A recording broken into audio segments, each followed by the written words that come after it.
This is Time Warner Cable's local edition. My name is Brad Pomerance. Cristina Garcia is joining us. She is a member of the California State Assembly. And I want to speak with you about the leadership in the Assembly. I know you've been an advocate for women running for office, women winning office. Right. In the California Assembly, the Speaker of the Assembly is a woman, Toni Atkins. The minority leader, the GOP leader, is Connie Conway, a woman. Right. Two women at the top of the heap.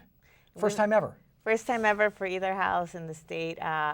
To me, it's very exciting, but I also feel it shouldn't be news at this point. It's 2014. True. It shouldn't be news anymore. We saw the 90s, the year of the woman, and, right. and that kind of pittered out, and we've been losing women since.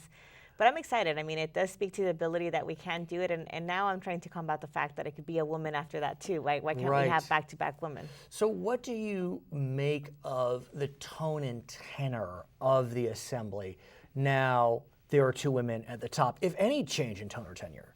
Well, I think there's definitely, because it's something new, I think change is scary, but there's also something new. I think most of us are trying to be optimistic that we'll have a member-driven house. I think it's also the term limits, not just the new speaker, but the term limits allow us to go back to that, and it's not just about staff.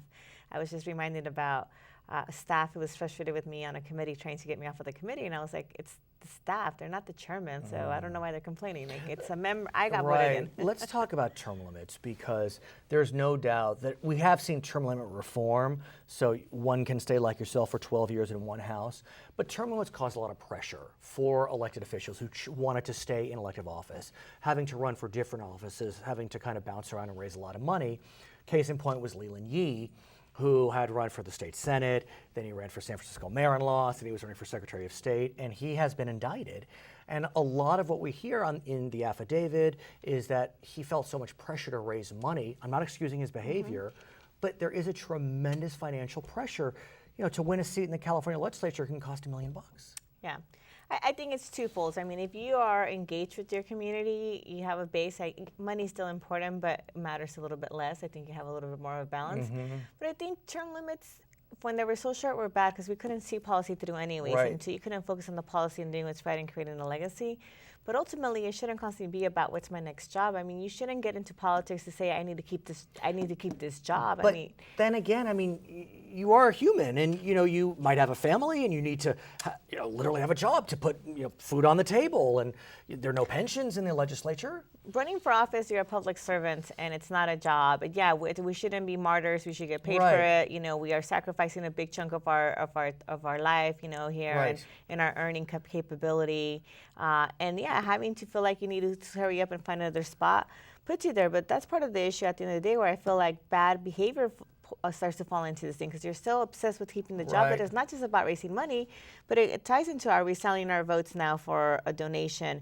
Or even worse, we've seen all the corruption that's been happening in the House.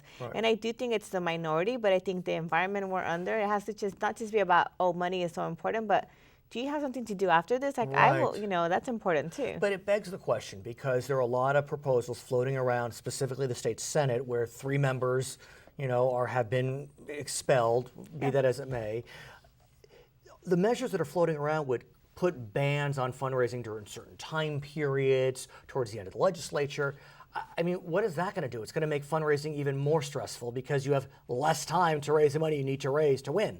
If you want to remove that piece of our job, then it has to be publicly funded campaigns, which I'm more than a fan of. It doesn't, but so does the public. I can't just say, hey, this is one way to get rid of that. But that doesn't necessarily get rid of the pressure of like, oh, I need to do whatever I need to do to keep this job, separate from fundraising and that bad behavior there. I think if you read the affidavits of Ron Calderon and Leland Yee, in there constantly was like, wait, I've gotten used to a lifestyle. I don't know what else I'm going to do after this. That's a different situation. Her name is Cristina Garcia. I'm Brad Pomerance. It's Time Warner Cable's local edition.